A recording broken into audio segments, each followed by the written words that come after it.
Bonjour à tous, je vous propose de peindre ensemble cette rue de village qui est facile. Je vais vous montrer tout ça pour que ce soit le plus facile possible. Donc moi j'ai pris du bleu d'outre-mer, du violet, de la terre de sienne naturelle, de la terre de sienne brûlée et un jaune qui est le jaune auréolin. Donc c'est un petit format, 24 par 30, orientation paysage avec les pinceaux ronds 12, 8 et 4. L'objectif étant de peindre dans l'humide et donc d'apprendre à maîtriser l'humide.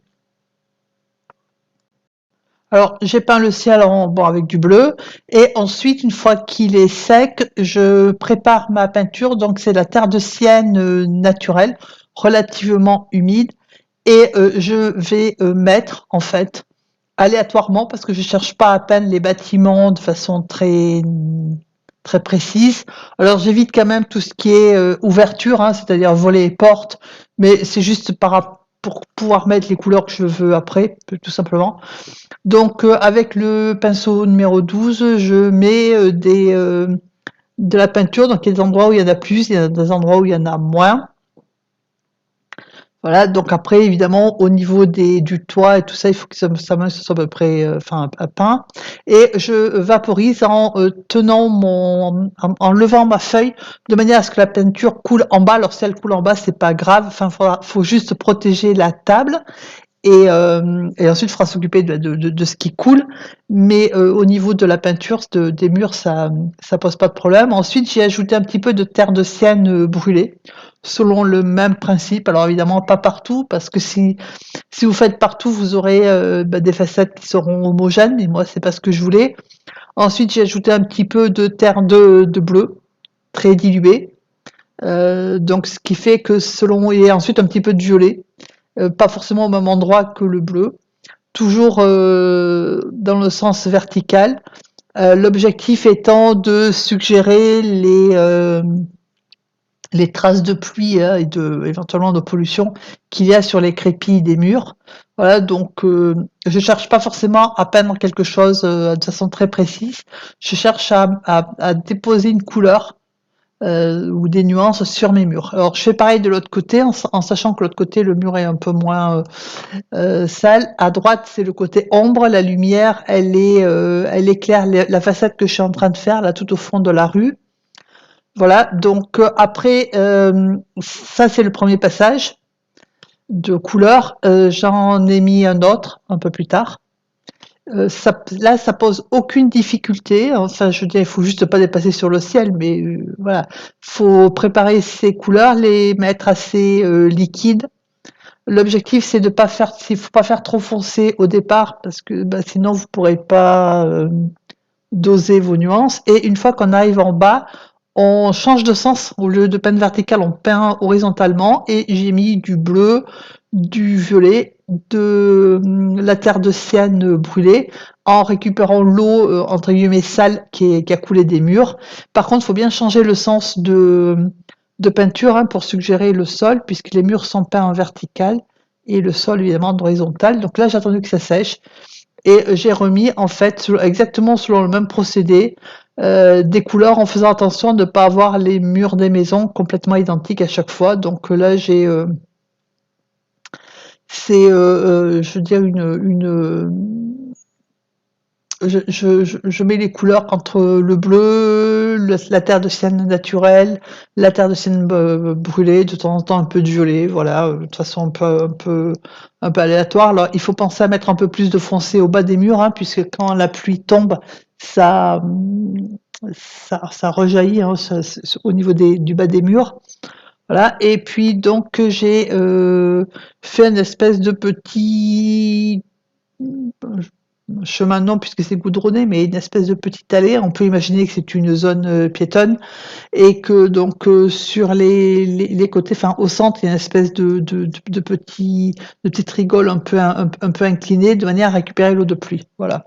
Donc ça, je l'ai fait un peu plus clair parce que très souvent dans les villes, si vous regardez, dans les zones piétonnes, ces zones-là sont plus claires que le reste. Ensuite, j'ai redonné un petit coup de pinceau, hein, enfin surtout de couleur à mes murs. Mais ça, après, c'est une question de goût, ça dépend ce que vous avez envie. Ce dont vous avez envie, c'est quelle couleur, quelle nuance, plus jaune, plus orangé, plus ocre, plus violet, enfin plus sombre. Voilà, sur la photo que je vous ai mis sur le site, hein, il y avait même une façade qui était en verte. Alors moi, je l'ai pas fait vert, mais voilà. Donc là, j'ajoute un petit peu de jaune pour suggérer. C'est un laurier à la base, hein. Moi, j'ai pas fait un laurier, j'ai fait un arbuste, voilà. Donc je mets du jaune et après je mets du bleu, ce qui fait que ça me fait du vert. Pour avoir du vert clair, bah, je mets plus de jaune et pour avoir du vert foncé, bah, je mets plus de, plus de bleu. Voilà, c'est tout. Alors, ça ressemble pas à grand-chose au départ, puisque là, c'est très mouillé. L'objectif, c'est de placer les nuances, hein, déjà, de placer les grandes masses de couleurs. Donc, ce tuto sera en temps réel, parce que quand on débute, je comprends bien que c'est compliqué de faire, voilà, d'apprendre à peindre juste avec des tutos qui sont, bah, qui montrent pas tout forcément. Donc là, la durée réelle de la peinture, c'est de l'aquarelle, c'est à peu près 1 heure et demie. Donc là, j'ai mis de la terre de sienne naturelle, après j'ai mis de la terre de sienne brûlée, et ensuite je vais mettre du bleu. Et je vais prendre ma petite carte et je vais suggérer les pierres. Donc je disais que ce tuto en temps réel, en vous expliquant pourquoi j'ai fait ça à certains endroits et pas à d'autres, et pourquoi j'ai choisi telle couleur et pourquoi j'ai utilisé telle technique, etc. Il sera en temps réel, enfin il est en temps réel, expliqué, commenté, tout ça, étape par étape, sur Patreon.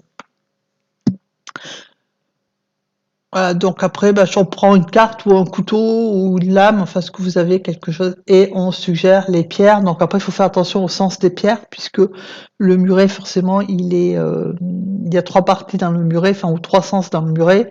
Voilà, mais c'est pas plus compliqué que ça. Alors ensuite, entre-temps, donc mon arrière-plan vert est sec, donc je vais, avec le pinceau numéro 10 ou 12, celui que vous avez, suggérer donc du feuillage. Alors, pourquoi est-ce que je mets plusieurs couches au niveau du feuillage? Parce que ça donne une densité. Alors au départ, j'ai pensé suggérer les troncs.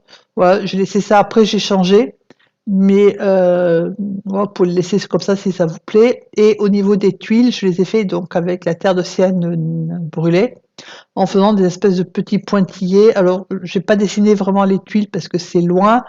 Je fais des espèces de petits pointillés de manière à suggérer les tuiles, hein, puisque ce sont des tuiles, c'est un paysage du sud de la France qui donc utilise les tuiles, donc en terre cuite, enfin je suppose, pour faire les toits. Donc là, je suis en train de suggérer la génoise, donc c'est pareil, hein, je fais des espèces de petits pointillés avec des points qui sont un peu plus allongés que ronds, de manière à suggérer en fait la génoise. Je l'ai vraiment suggéré, hein, c'est pas, voilà, c'est relativement loin. Ensuite, selon comment on encadre, parce que là forcément j'ai pas fait de bordure, donc j'en ai peint plus que ce que je garderai à l'encadrement. Après, ouais, l'encadrement, il y a une partie du toit qui peut disparaître selon comment vous encadrez ou pas. Voilà.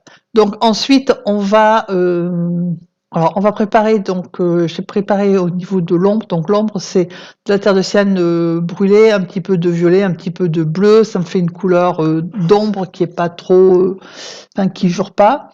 Et donc avec cette couleur-là très diluée et le pinceau numéro 4, je vais peindre toutes les zones d'ombre, c'est-à-dire tout ce qui est au niveau de l'architecture, hein, qui peut faire de l'ombre. Et donc le dessous des toits, par l'ombre du toit, les rebords de fenêtres, les dessous de volets, les encadrements, enfin certaines parties dans les encadrements de portes, etc. Donc là après, vous mettez les couleurs que qui vous intéressent le mieux, hein. Enfin, je veux dire par rapport aux teintes que vous avez mis. Moi, j'ai mis un mélange des 3 teintes que j'ai utilisées pour faire les façades. Et ensuite, je peins selon, donc alors évidemment pas partout, mais je commence à mettre certaines parties d'encadrement des portes et puis l'ombre des toits. Voilà. Et puis sur la partie droite, l'espèce d'arche là qu'il y a sur la façade qui est tout au fond. Et ici, il y a un mur qui est un décoché de mur, hein. voilà, qui est un peu plus à l'ombre que le reste. Donc ça présente pas de difficulté, faut juste ne pas mettre de la peinture qui soit trop épaisse, parce que sinon ce sera trop foncé. Voilà, et faire attention à la perspective, mais là j'ai pris une photo où la perspective était simple. Je n'ai volontairement pas tracé les traits des murs à la règle, j'aurais pu.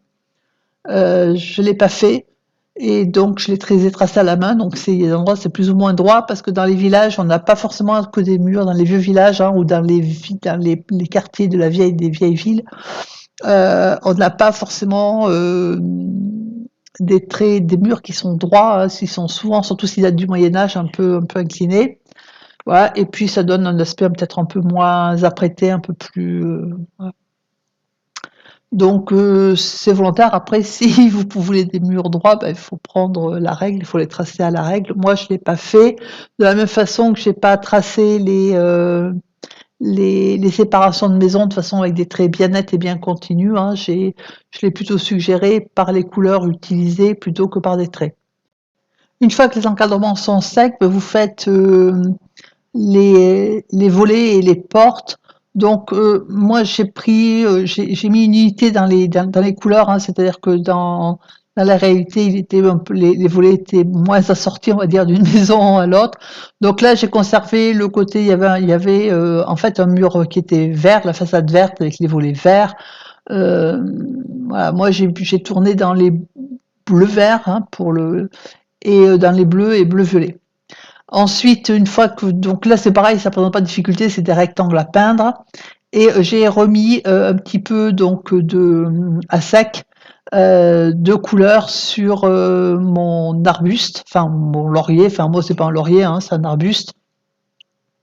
Voilà, parce que moi, comme il était, il me plaisait pas bien, et du coup ça donne un peu plus de voilà de relief. Évidemment j'ai bien fait attention de pas masquer complètement les premières couches de manière à ce que ça lui donne du relief. Ensuite j'ai pris le feutre, puisque entre temps c'est sec, et au feutre très fin, c'est du 0,2. J'ai fait les détails, donc les crochets là pour attacher les volets, les armatures métalliques des volets, les séparations des planches des volets, la séparation des volets. J'ai tout fait en fait au feutre. Alors évidemment la séparation des volets elle est un peu plus épaisse que les planches, hein, qui forment le volet. J'ai fait tout ça au feutre en fait, au feutre noir, tranquille. De la même façon, le réverbère, au fond, je l'ai fait aussi au feutre noir, j'aurais pu le faire au pinceau. Franchement, c'est plus facile au feutre, donc si vous débutez, utilisez un feutre fin. La seule chose à laquelle il faut faire attention, c'est qu'il soit waterproof, c'est-à-dire qu'il résiste à l'eau. Comment est-ce qu'on voit qu'il résiste à l'eau? Vous faites un essai sur un papier de brouillon, vous coloriez un petit peu, enfin vous faites quelques traits, ou quelques gribouillis, quelques zigzags, et vous y passez de l'eau dessus, et vous voyez si ça bave ou pas. Si ça bave pas, il est résistant à l'eau. Si ça bave, il faut, voilà, ça veut dire qu'il l'est pas. Et s'il l'est pas, faudra le faire en dernier plutôt que de le faire au mieux. Ensuite, j'ai trouvé que c'était un peu tristouné, donc j'ai ajouté un petit peu plus de couleurs, donc terre de sienne brûlée. Et après, j'ai ajouté un petit peu de violet selon les endroits très très pâles, hein, des couleurs très très diluées. Donc, je l'ai fait aussi pour différencier un peu les maisons. Voilà, je trouvais que ça faisait tout à peu près la même couleur, ça me plaisait pas bien. Donc là, par contre, c'est un peu plus casse-pied que tout à l'heure à faire, parce que tout à l'heure, les volets étaient pas peints, donc même si on débordait un peu, bon, là, faut faire attention de pas trop déborder. Et j'ai fait donc un mélange entre la terre de sienne naturelle, la terre de sienne brûlée, du violet et du bleu, voilà, en sachant que je mets plus ou moins de violet, et que pour donner une unité, je suis passée même par-dessus, à certains endroits, par-dessus ce qui était déjà peint, entre autres les encadrements de portes, mais pas partout. Et sur certains volets, parce que justement ça fonçait un petit peu en même temps, hein, les volets, et voilà, je trouve que ça faisait pas mal. Donc, faut bien faire attention à ne pas les déborder sur le pavé, enfin la rue. Si ça vous arrive, c'est pas très grave, il faudra faire comme tout à l'heure, hein, c'est-à-dire qu'il faut changer le sens de peinture et partir en oblique et puis après en horizontal. Voilà. Donc, Du coup, voilà, j'ai rectifié un peu, mais ça, c'est une question de couleur, hein, c'est pas de la technique, c'est juste de la couleur. Et au fond, là-bas, comme elle est un peu plus éclairée que les autres, du coup, j'ai mis un petit peu plus de terre de sienne et un petit peu plus voilà, avec de terre de sienne et un petit peu de terre de sienne brûlée. Et puis ensuite, j'ai ajouté un petit peu plus de bleu au ciel. Et puis, comme je trouvais que l'avant-plan faisait un peu vite, j'ai ajouté un chat. N'hésitez pas à demander des précisions si besoin. Je vous souhaite une agréable journée. Je vous dis à très bientôt.